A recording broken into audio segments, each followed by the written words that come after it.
3 things to watch in the first one-on-one debate between Biden and Sanders. Joe Biden and Bernie Sanders entered their first one-on-one debate Sunday night under unprecedented circumstances. The debate, which was originally supposed to take place in Arizona in front of a live crowd, will now be held in CNN's Washington, D.C. studios with no in-person audience as a result of the coronavirus pandemic that has also led both candidates to cancel rallies and stay off the campaign trail in recent days. The historic situation will serve as the backdrop to a debate in which Biden and Sanders will look to explain how they would lead the country in a moment of crisis and how their experience and policies make them best suited for the job. Visit CNN's Elections Center for full coverage of the 2020 race. The debate comes ahead of primaries Tuesday in Arizona, Florida, Illinois and Ohio, 4 states where Sanders lost to Hillary Clinton in 2016 and where Biden's campaign is looking to score big victories as he continues his march toward the Democratic presidential nomination. Here are 3 things to watch in Sunday night's debate. Addressing a pandemic. Biden and Sanders' responses to the coronavirus have highlighted their unity in opposing President Donald Trump, as both believe he has mishandled this crisis. But their responses have also highlighted the chasm between the two on policy and demeanor. Biden has attempted to demonstrate his competency, hoping that voters can visualize him as a president responding to a crisis.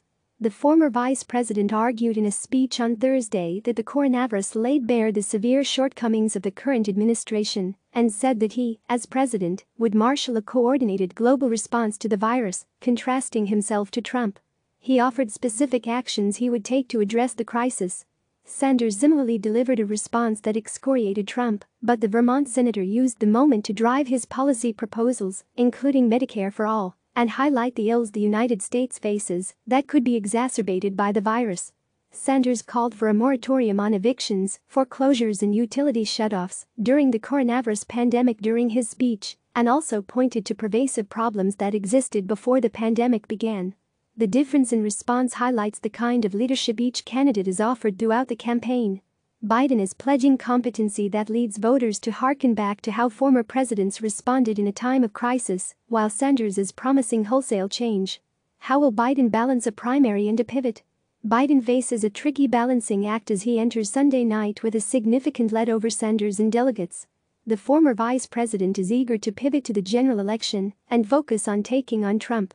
His campaign views the current crisis as the exact contrast he wants American voters to see.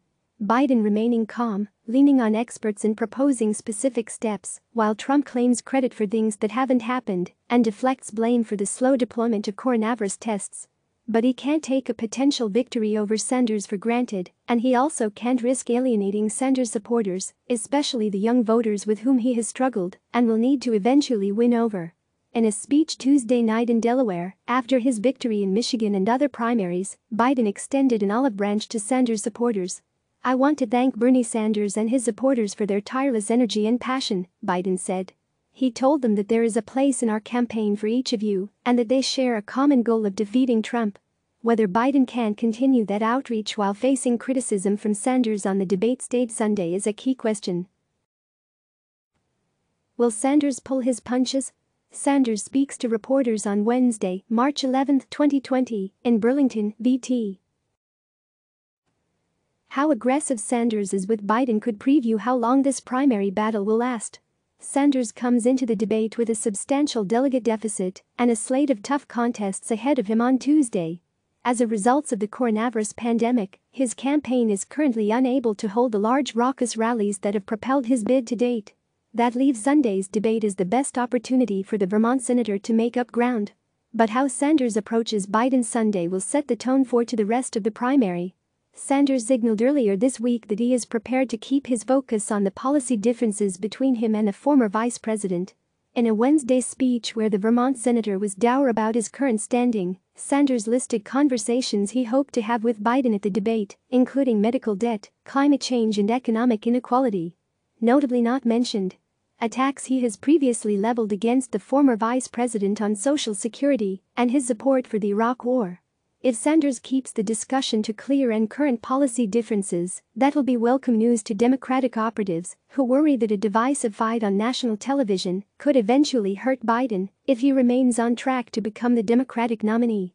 Many top Democrats believe Sanders hurt Hillary Clinton in 2016 by dragging their primary battle into the summer. But Biden's team, after watching Sanders' speech on Wednesday, is hopeful that won't be the case 4 years later. Calling for a substantive discussion about our housing plans absolutely pales in comparison to 2016, a Biden advisor said on Wednesday night. Click subscribe to receive the latest news.